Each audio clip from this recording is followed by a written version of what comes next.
E o mundo segue em ebulição, muita coisa acontecendo em todos os continentes, especialmente por conta de termos umas iniciativas do presidente Donald Trump que mexe com o cenário e o xadrez internacional. E por isso, nada melhor do que conversar com gente que entende de geopolítica. Vamos conversar hoje com Lawrence Pi, que você vai conhecer agora.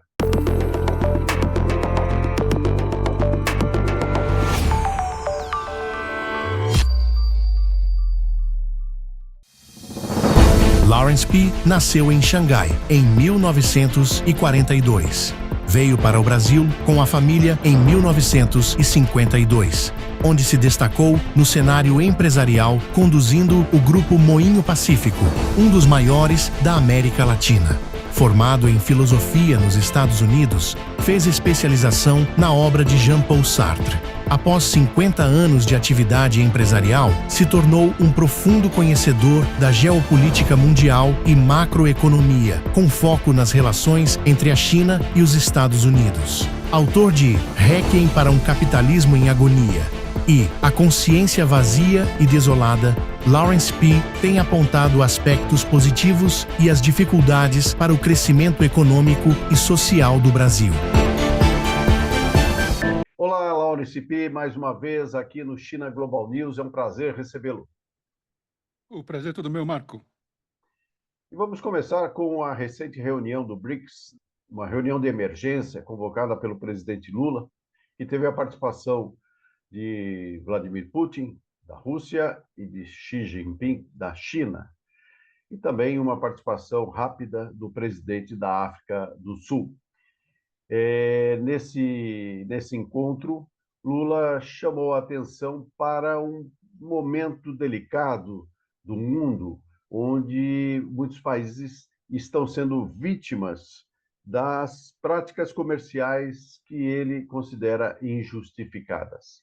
O que você acha que o BRICS, e em relação também ao resultado dessa reunião, pode trazer de novo nesse cenário tão conturbado que a gente está vivendo? Marcos, vamos tentar capturar um pouco o que é BRICS, né? Você sabe que BRICS começou com 5 países, né? Que é Brasil, Rússia, Índia, China e África do Sul. Posteriormente, ingressou mais 5 países, e esses são membros da BRICS. E de lá para cá, houve mais 10 países que são sócios, mas não membros efetivos, como eram os fundadores e os primeiros 5 que ingressaram. Então, nós temos hoje 20 membros da BRICS e tem dezenas que estão com interesse de participar desse grupo. E este grupo, ao meu ver, é um contraponto ao G7. G7 são países desenvolvidos, economias desenvolvidas, encabeçados pelos Estados Unidos, e a maioria dos países desenvolvidos do Oeste mundial. Grã-Bretanha, Canadá, Itália, Alemanha, Japão, França, são esses países. E para tentar entender a envergadura de cada grupo, né? Hoje, o BRICS, esses 20 membros, aliás, 10 membros e 10 sócios, né? Compõem em torno de 62% da população mundial. E em termos de PIB, é ao redor de 49% do PIB mundial, medido pela paridade de compra, que é a única forma de medir adequadamente as economias. Por outro lado, você tem G7. E G7 são compostos, obviamente, de 7 países, mas representa um universo bem menor. Em matéria de população, é menos de 10%. E em economia, medido pela paridade de compra, é apenas 29%. Então, você vê que durante muitas décadas houve a predominância do G7, que efetivamente traçava as regras do comércio e da economia do mundo, e às vezes até geopolítica e militar. Então, você tem o aparecimento de um novo grupo que é maior em tamanho de PIB e é muito maior em população. E foi por este motivo que os membros do G7, principalmente os Estados Unidos, viu neste grupo BRICS, que está crescendo, uma ameaça ao domínio do G7. E, recentemente, o Trump ameaçou os membros do BRICS que, eventualmente, caminham para uma moeda alternativa ao dólar, que tem predominância mundial hoje, que é a moeda mais usada do mundo. E, com isso, ele disse o seguinte: se os países do BRICS ingressarem, aliás, ou fizerem um esforço para uma moeda alternativa ao dólar, Trump, iria impor tarifas de 100% sobre as importações desses países. E, evidentemente, ficou claro que o Trump e os Estados Unidos e o G7 como um todo está com receio do crescimento e da alternativa que o mundo está vendo no BRICS, como alternativa ao G7. E é por este motivo que tem tanta pressão sobre os países BRICS que você vê hoje, né? E as tarifas recentes do presidente Trump afetou quase todos os países do BRICS. E a resposta do BRICS, evidentemente, eles acham que é uma forma de chantagem contra os países, né? Usando o comércio, as tarifas, como instrumento.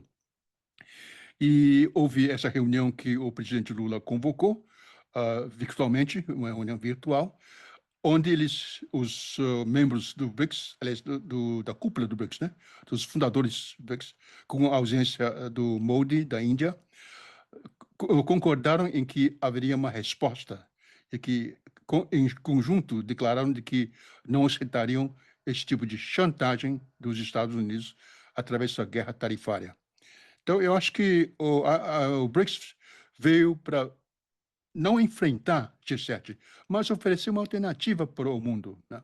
Que não necessariamente tem que rezar a cartilha do G7. E por esse motivo, há um equilíbrio, para trazer um equilíbrio. E a gente fala muito em multilateralismo, e este grupo caminha para tentar oferecer uma alternativa e ter um mundo mais multilateral. Ou seja, que não se trata necessariamente de um bloco que nasce para confrontar outro, e sim para trazer um equilíbrio nas relações internacionais. É isso? Principalmente uma alternativa, que ninguém, de alguma forma, está presa ao G7 e tem que seguir as regras do G7, que vê os países do G7 os seus próprios interesses. Então, você tem um grupo economicamente muito, muito poderoso, que é o G7, que ditava as regras, às custas do resto do mundo. E tendo essa alternativa BRICS, você tem pelo menos os países que a gente não chama mais de Global Sul, e sim maioria global, né? Então, essa maioria global tem opção de dizer, olha, nós não queremos ser refém do G7 e temos alternativa de também interagir com outro grupo que é maior ainda e está crescendo, que é justamente o BRICS.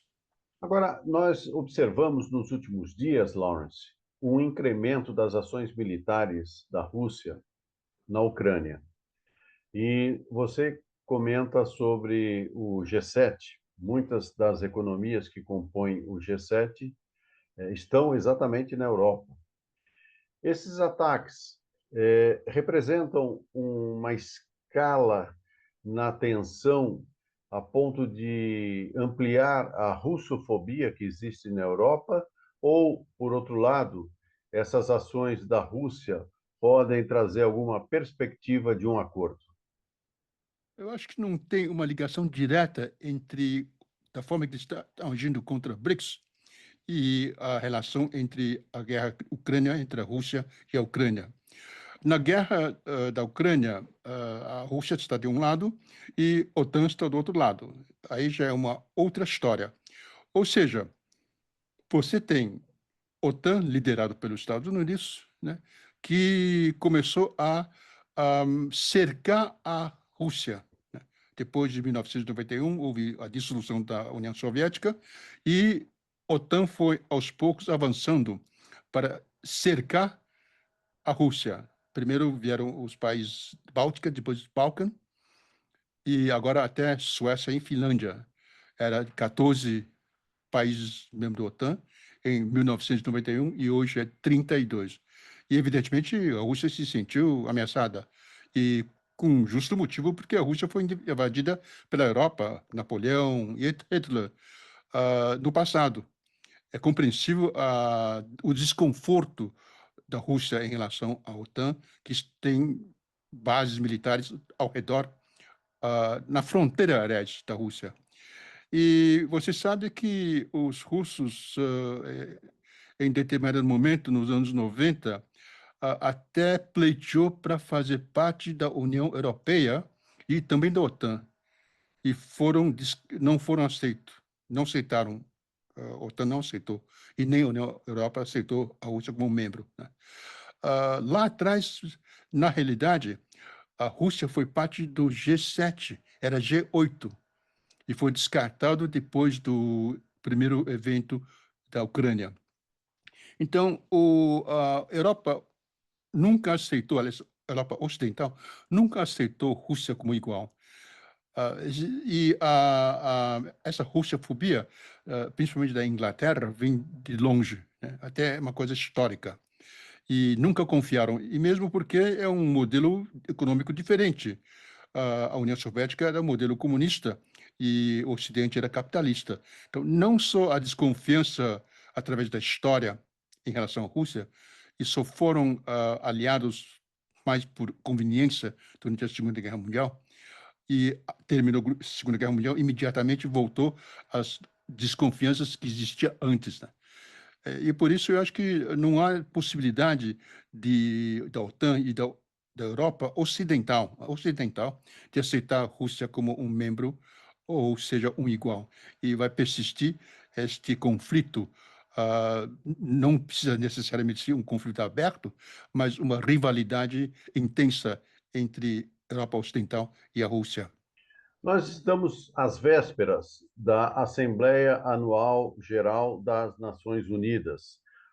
O governo Trump decidiu não conceder visto de entrada para a delegação palestina. Isso já provocou um certo alvoroço prévio a essa reunião. De qualquer forma, como é que o senhor vê a possibilidade de, nessa Assembleia Geral da ONU, haver uma recuperação do multilateralismo que nos últimos tempos tem sido um pouco escanteado? Eu sou muito cético em relação a algum progresso nessa Assembleia.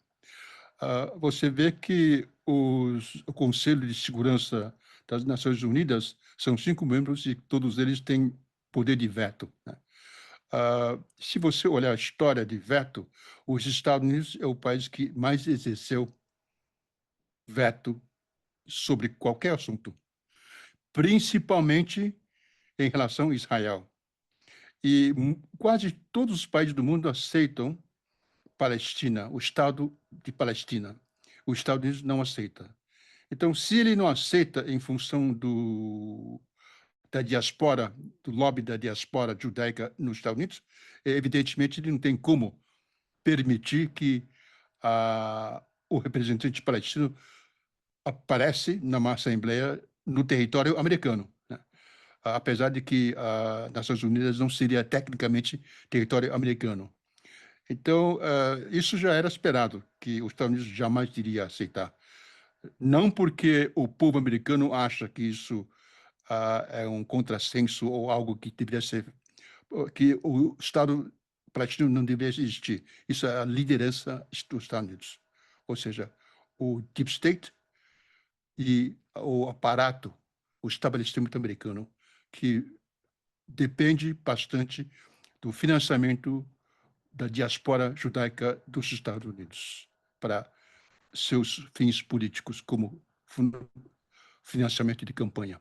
Então, é uma coisa, é tudo ligado aos interesses dos políticos e, por sua vez, o apoio a Israel, e não aceitam 2 estados, ou seja, um Estado de Israel e Estado palestino, e vem sempre recusando que a ONU aceita Palestina como um Estado independente. Agora, fazendo uma viagem aqui mais próximo, na América Latina, também tivemos recentemente eleições provinciais em Buenos Aires, na Argentina. E Javier Milei e seu partido sofreram uma derrota, como que houve um ressurgimento do movimento peronista. Como é que o senhor avalia a situação da Argentina e, eventualmente, os impactos desse resultado eleitoral numa perspectiva do governo Milei daqui para frente? Vamos tentar entender um pouco o ambiente político da nossa região. Hoje você tem a direita, Nayib Bukele, de El Salvador. Você tem Javier Milei, da Argentina. Você tem Santiago Peña, de Paraguai. E você tem Bolívia, que está tendendo para centro-direita ou direita, que as eleições ainda não terminaram, mas os candidatos são de direita ou centro-direita. Esse é o grupo da direita. De esquerda, a gente tem no Uruguai, chamado Orsi. Nós temos Lula do Brasil, temos Cláudia Sheinbaum de México, né? E atualmente a gente tem Gabriel Boric de Chile e Gustavo Petro da Colômbia. Mas Gustavo Petro e Gabriel Boric vão enfrentar eleições brevemente e não há certeza se as forças progressistas vão prevalecer. Então, eu diria que é uma incógnita ainda neste momento, né? Agora, faltou Peru. Peru, temos a senhora Dina Boluarte, que é indefinida. Ela não é nem esquerda nem direita. Ela foi uma força progressista, mas como ela necessita do apoio do segmento mais conservador, ela é, eu diria que, indefinida. Mas o fato de que Peru tem importantes ligações com a China, eu diria de que ela não seria totalmente uma pessoa que abraçaria a retórica e a agenda da direita. Então, esse é o cenário que a gente tem hoje. Agora, naturalmente, o fato de Milei ter perdido as eleições de Buenos Aires, né? Aliás, ele não, o grupo dele. E você sabe que mês que vem vai ter as eleições, né? De Senado e da Câmara Baixa também, na Argentina. E pelos resultados de Buenos Aires, ficou evidente que foi uma derrota bastante grave para o grupo Milei, né? As forças da direita. E eu acho que os peronistas vão ter um ganho importante no Congresso. E, tendo um ganho importante no Congresso, virtualmente inviabiliza os planos de Milei e também qualquer tipo de legislação que ele vem implementando no primeiro ano, e esse segundo ano já está perdendo força já. No primeiro ano tive grande sucesso em implementar o modelo e as leis que ele queriam que fossem implementadas para a economia como um todo, e também a aliança geopolítica da Argentina, tanto que a Argentina recusou o convite do BRICS, que enquanto eu acredito que o Alberto Fernandes, né, que era antecessor do Milei, aceitou o convite. Então, ele recusou o convite. Por isso, eu acho que é muito importante de olhar as eleições da Argentina, que aconteceu agora recentemente, mas prestando muita atenção nas eleições da Argentina ano que vem. O cenário latino-americano ainda é indefinido, como o senhor mesmo afirma, embora tenhamos aí algum sinal de avanço mais da direita em alguns países, não é? Por exemplo, Colômbia, a situação do governo de Gustavo Petro não anda tão boa, existem problemas ali internos. Nós temos também aí a situação do governo chileno, de Gabriel Boric, que também passa por dificuldades. Agora, são países, digamos assim, com menor capacidade econômica, menor influência regional. E o senhor acha que, então, se mantido um governo de esquerda ou centro-esquerda no México e no Brasil, isso será suficiente para que esse agrupamento político, para que essas forças progressistas mantenham um protagonismo no continente? A curta resposta é não. O secretário de Estado, Marco Rubio, ele é descendente de cubanos. Ele nasceu nos Estados Unidos, mas é descendente de cubanos. Então, ele tem um perfil que é totalmente à direita e contra qualquer movimento esquerda na América Latina. Ah, durante os últimos governos, a América Latina não foi o foco para a política externa dos Estados Unidos. Então, eles deixaram de lado, não dando muita importância, porque tinha mais preocupações na oeste da África, na Ásia e outros problemas. Tinha aquela guerra no Iraque, Afeganistão, Líbia, Somália e assim vai. Mas agora eles estão prestando mais atenção porque a importância da China como investidor e como um agente que propulsiona as economias da América Latina ficou evidente. E com os investimentos de comércio entre a China e a América Latina, ficou evidente de que a China tem interesse em continuar crescendo tanto no trade, né, do comércio, como também em investimento nesta região. E os Estados Unidos acha que é uma ameaça para eles, porque você sabe que os Estados Unidos sempre considerou a América Latina seu quintal, né? E não devemos esquecer da doutrina Monroe, que virtualmente é uma legislação americana, não é, mas tem efeitos extraterritorial. Ou seja, os Estados Unidos pode invadir, pode ter ações militares em qualquer lugar do hemisfério ocidental, e principalmente a América Latina, desde que os interesses dos Estados Unidos sejam contrariados, né? Então, eles vejam a nossa região como um apêndice, né, um quintal deles, né? E agora eles querem agir de tal forma de ter mais controle e mais presença nesta região.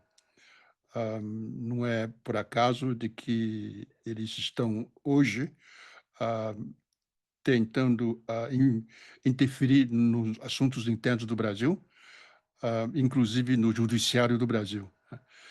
Mas isso também não é uma coisa nova, porque se você pegar a história da América Latina, os Estados Unidos já interviu N vezes, né, de mudança de regime, de até atos um pouco mais, eu diria, perniciosas, como o que aconteceu no Chile com o então presidente democraticamente eleito, Salvador Allende, que acabou morrendo, com evidente apoio, né, dos Estados Unidos na época em que era, acredito que era o conselheiro do Nixon, o Henry Kissinger. Então, a ingerência dos Estados Unidos na nossa região não é de hoje, é de décadas, né?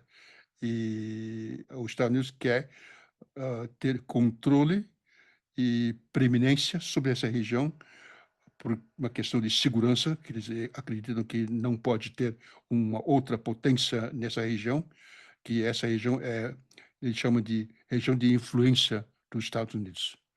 E por isso não é surpresa o que está acontecendo na América Latina, e eles vão apoiar todos os governos que têm interesses de alinhar com os Estados Unidos.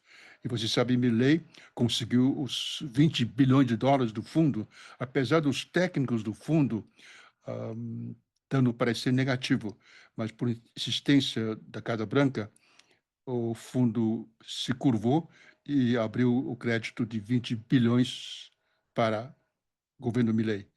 Você vê que, então, eles vão continuar agindo de todas as formas possíveis, né? E eu tenho certeza absoluta, estão fazendo, nesse momento, pressões tanto na Colômbia como no Chile para ver se consegue mudar a, a tendência que é progressista para uma tendência conservadora alinhada aos Estados Unidos. Um outro fato recente, Lawrence, é a manifestação da União Europeia em dar sequência ao acordo Mercosul-União Europeia.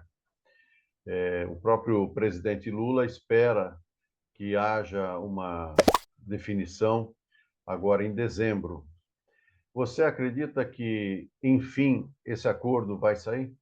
Eu acho que eu não tenho certeza qual é o número de votos que é necessário, mas eu sei que o opositor mais forte é a França, em função do setor agrícola da França, que é visceralmente opõe a que o Brasil, ou o Mercosul nesse caso, seja tenha um acordo com a União Europeia. Mas eu acho que a Europa hoje, depois dessa guerra tarifária desencadeada pelo governo Trump, eles estão começando a entender de que talvez os Estados Unidos não é um parceiro tão confiável, né? A economia da Europa passa por grandes dificuldades. Tanto é que eu ouso a dizer de que a França e a Grã-Bretanha podem até ser obrigados a recorrer ao Fundo Monetário Internacional. Você tem a Alemanha, economia em queda, até eu diria já em recessão. Você tem França, Grã-Bretanha, em situação difícil. A Itália também não vai bem. Então, a Europa, de uma forma geral, está com uma grande dificuldade. E a Europa é uma região onde prevalece uma democracia social, eu diria. E o bem-estar é um estado de bem-estar social, né?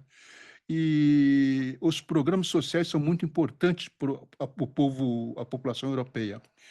Como a guerra na Ucrânia está exaurindo os recursos desses países e economicamente eles estão tudo fragilizado, e ainda mais com a guerra tarifária dos Estados Unidos, eles estão meio perdidos. E um acordo com o Brasil e, aliás, Mercosul seria algo positivo para a Europa. E, ao mesmo tempo, eles vão ser obrigados a olhar mais para a Ásia, pois a Ásia é a região que mais cresce. E tanto o Brasil e a América Latina, a África, também devem olhar para a Ásia. E sabemos de que a economia americana está em declínio. A cada dia que passa, a Ásia cresce mais, economicamente é mais sólida e cada dia, a economia americana é mais frágil. E, por esse motivo, a Europa seria lógica, né? E seria de bom senso fechar um acordo com o Mercosul. Já que você tocou no assunto da Ásia, eu quero te perguntar especificamente sobre as relações China-Brasil. O Brasil se tornou o terceiro destino dos negócios, dos investimentos chineses no mundo. E isso tem crescido, talvez até em função dessa guerra tarifária promovida por Donald Trump. Como é que você vê as expectativas e as perspectivas da relação do Brasil com a China? Eu acho que há tanta sinergia entre o Brasil e a China, e nosso país, nós precisamos de tecnologia. E a China tem tecnologia para oferecer para o Brasil. A China tem recursos para investir, o governo chinês está com um programa de diversificar seus investimentos, saindo dos ativos em dólar, né? Tanto que você vê que o Banco Central da China vem comprando ouro maciçamente nos últimos anos e continua comprando. Ou seja, vendendo os ativos de dólar e comprando outros ativos. E outros ativos seriam investimento no Brasil, né? Você vê que as fábricas automotivas de produção de veículos elétricos estão vindo no Brasil numa velocidade realmente impressionante. a Great Wall Motors, né? Já inaugurou, o presidente Lula inaugurou uma fábrica, e na inauguração, o executivo do Great Wall Motors já disse que iria aumentar a produção para 300 mil veículos por ano, né? Impressionante. E BYD, ano que vem, já está produzindo também na sua planta enorme na Bahia. E outros virão. Então, eu acho que o relacionamento entre o Brasil e a China é um relacionamento em que os dois países ganham.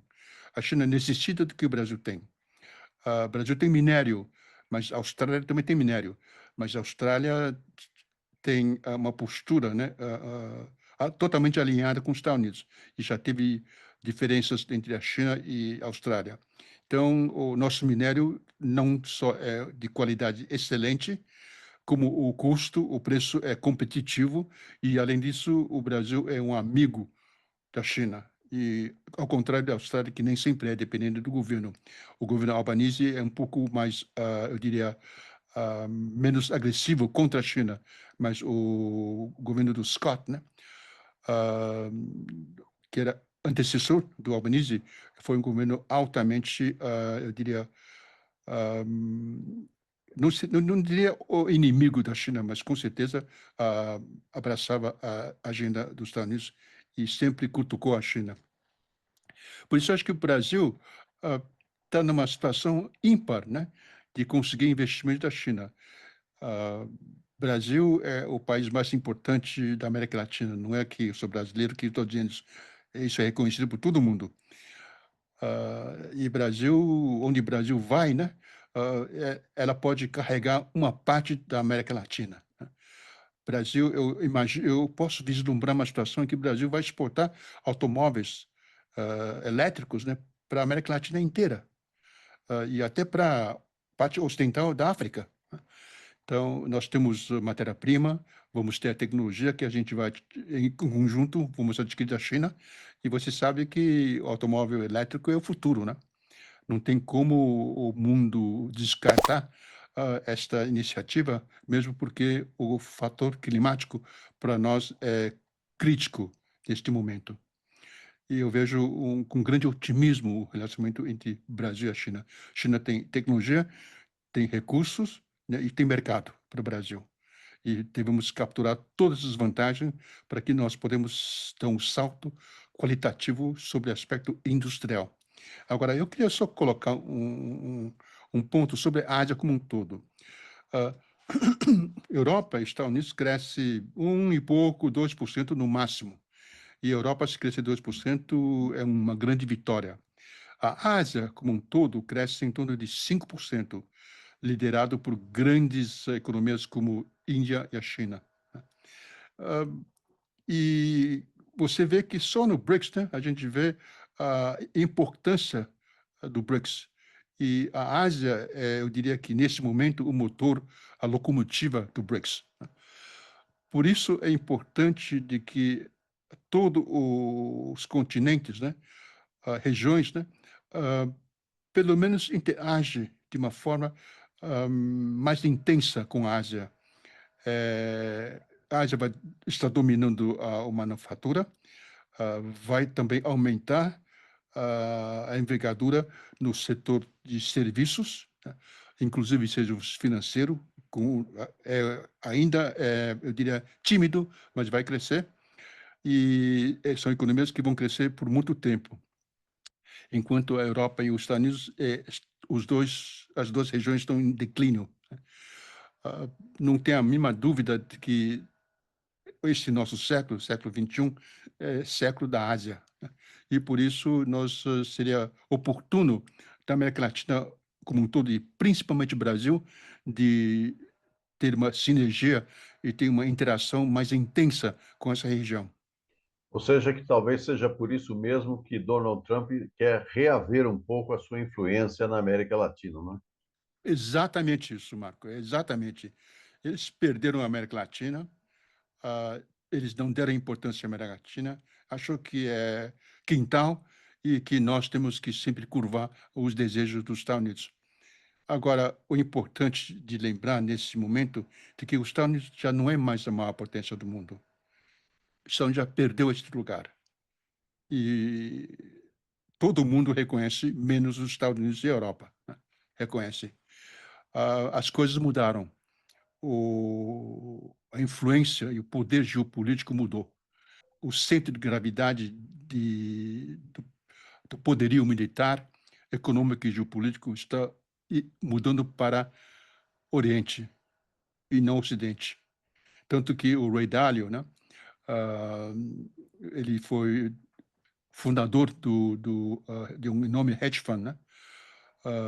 E ele agora aposentou e ele é uma pessoa que escreve sobre economia e ciclos econômicos. Tem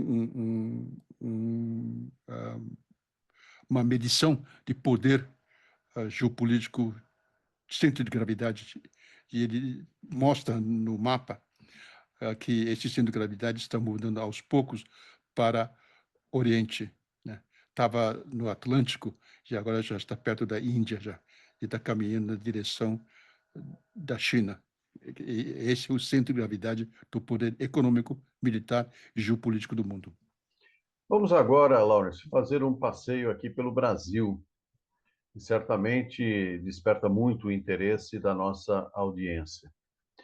Nós temos visto o governador Tarcísio de Freitas, aqui do estado de São Paulo, aumentando o tom de suas críticas ao governo federal, principalmente a Lula e ao PT. E, por outro lado, ele tem também assumido cada vez mais publicamente o discurso em favor de Jair Bolsonaro, inclusive chegando a declarar que, caso eleito presidente, sua primeira medida seria um indulto ao ex-presidente Jair Bolsonaro. Sem falar que também disse que não confia na justiça, pelo menos do jeito que ele entende que se encontra atualmente esse poder tão importante para o tripé da democracia brasileira. Como é que você vê esse cenário? Você acha que Tarcísio efetivamente deve ser o candidato desse agrupamento político que abriga desde a direita até a extrema-direita? Tarcísio é um carioca e não tenho nada contra os cariocas, pelo contrário. Mas ele entende muito pouco de São Paulo. Ele foi um militar e ele tem esse DNA de militar. E quando ele conseguiu vitória aqui em São Paulo, ele foi no vácuo do movimento bolsonarista. O Tarcísio é uma criação do Jair Bolsonaro. Essa visão essa imagem que ele quer apresentar, de que é uma versão Bolsonaro light, é total ilusão e é uma ficção. Ele rege a mesma cartilha do Bolsonaro. E mais evidente do que nunca foi o discurso que ele fez no dia 7 de setembro. Eu já ouvi discursos radicais, mas este discurso do senhor Tarcísio de Freitas realmente sobressai. Qual é o plano dele, na minha opinião? Ele tem duas alternativas: concorrer à reeleição em São Paulo ou aventurar a uma candidatura à presidência. Como ele vê que na família Bolsonaro não tem uma pessoa que poderia, eu diria, enfrentar o Lula, o Fábio Bolsonaro não tem condições. O Eduardo não está no Brasil. O Carlos é totalmente incompetente e não tem envergadura política para tanto. E tem Michel Bolsonaro, que não sei quais são as qualificações dela, até eu não iria nem tentar adivinhar quais qualificações ela tem para ser presidente. E o Tarcísio, entre esse grupo, parece o mais adequado e competente para uma candidatura à presidência da República. Ele tem o apoio da mídia convencional Ele tem apoio do empresariado, principalmente a área financeira, e então ele acredita que ele é um candidato viável. Ele vem insistindo de que não é candidato e ele sempre apoia o Bolsonaro ostensivamente, mas eu receio de que ele estava planejando há muito tempo de ser o candidato que herdaria o espólio político do Bolsonaro. Com Eduardo Bolsonaro fora de combate, Carlos também, por incompetência, Michele carta fora de baralho, e o Flávio Bolsonaro também não tem um apoio da população e não tem suficientes votos, né?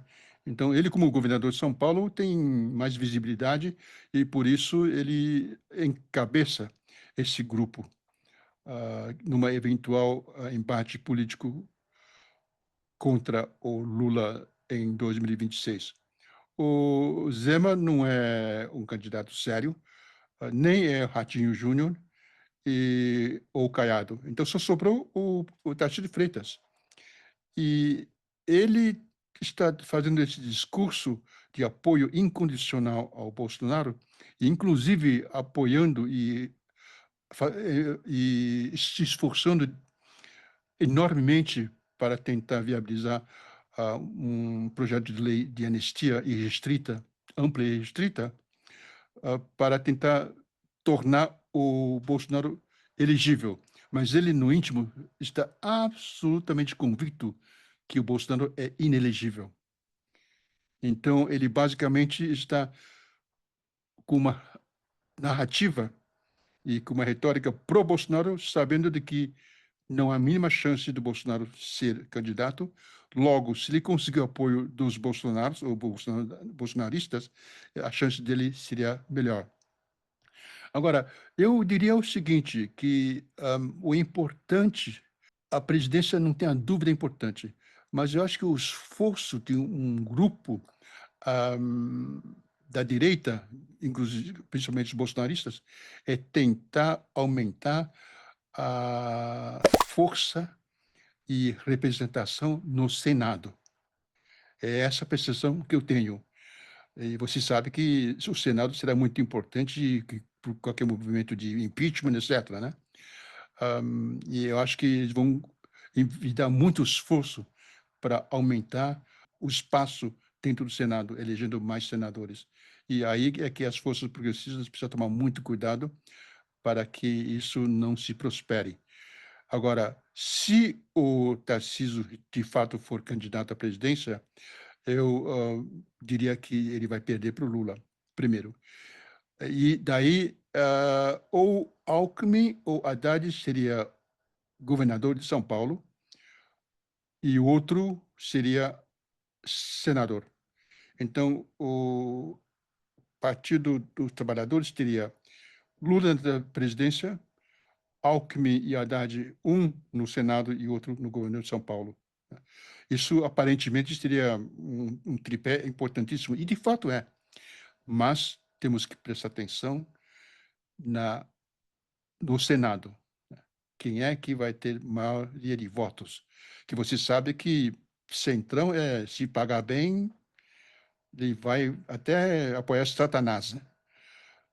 E é o perigo que a gente vê. Tanto que o Lula e o PT estão tendo dificuldade de governar agora, simplesmente porque o pessoal do Centrão está desembarcando do apoio do governo de Lula, achando de que talvez é melhor apostar no Tarcísio, né? Mas eu acho que é um equívoco. E sendo uma perspectiva de uma eleição acirrada, muito disputada, o senhor acredita que haverá espaço para um terceiro candidato, uma terceira via, ou vamos, de certa forma, repetir o cenário de 2022? O Brasil chegou num ponto de polarização entre direita e esquerda que não vejo muito espaço para a terceira via. A campanha já começou, Marco. Já estamos em campanha hoje já. Então, para aparecer um terceiro Primeiro, o Lula é presidente. Eu acredito que a economia vai continuar crescendo, apesar de ser mais modesto do que no passado.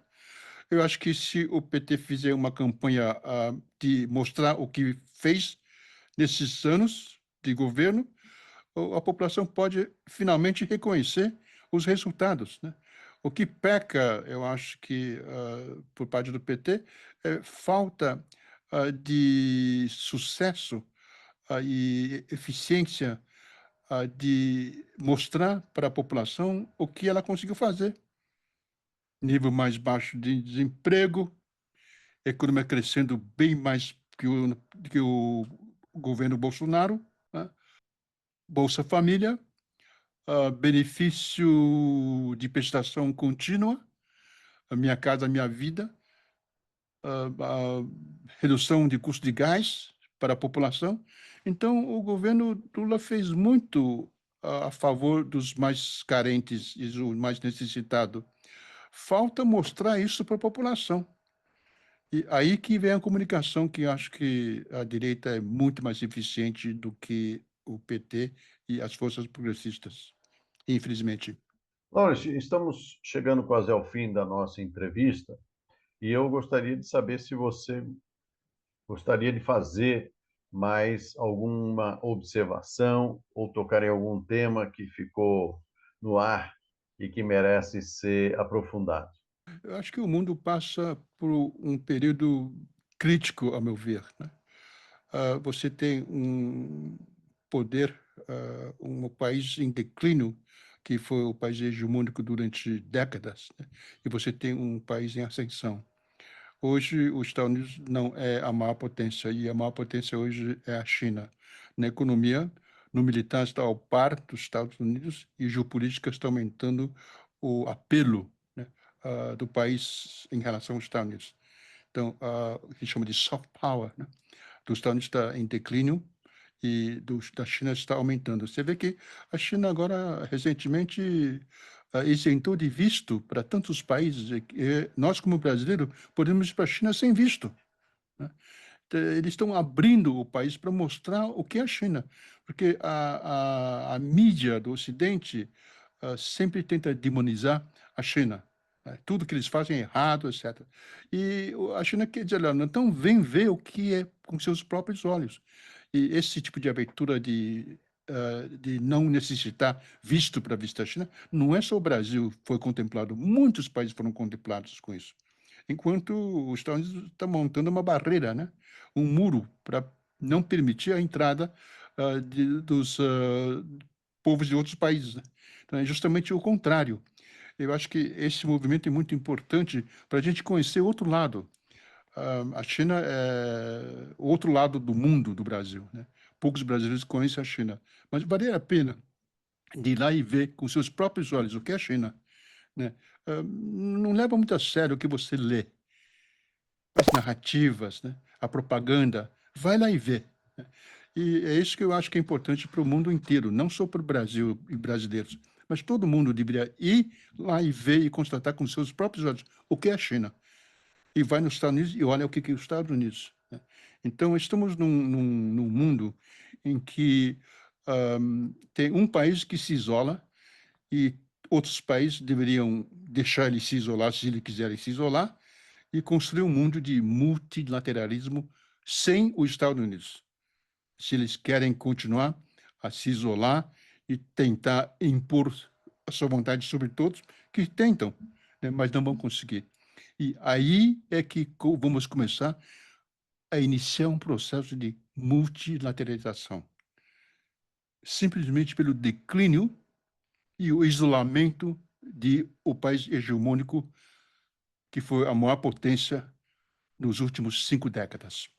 Muito bem, Lawrence. Agradeço muito a sua participação em nosso canal de YouTube China Global News. Sempre uma aula de geopolítica, de macroeconomia, tentando desvendar esses mistérios que muitas vezes andam por aí e que nem sempre as pessoas entendem, né, devido à complexidade dos assuntos. Mas você sempre traz de uma forma didática essas explicações e eu tenho certeza que a nossa audiência curte, acompanha aquilo que você fala e pensa. Muito obrigado pela sua participação, Lawrence. Muito obrigado, Marcos. E vamos ficando por aqui. O canal de YouTube China Global News está disponibilizado também em todas as redes sociais. Peço para você que curta, acompanhe, se inscreva no nosso canal, porque sempre trazemos muitas novidades sobre geopolítica e macroeconomia no mundo. E sem deixar de olhar também aqui para o nosso querido Brasil. Então, eu fico por aqui e aguardo você em uma próxima edição.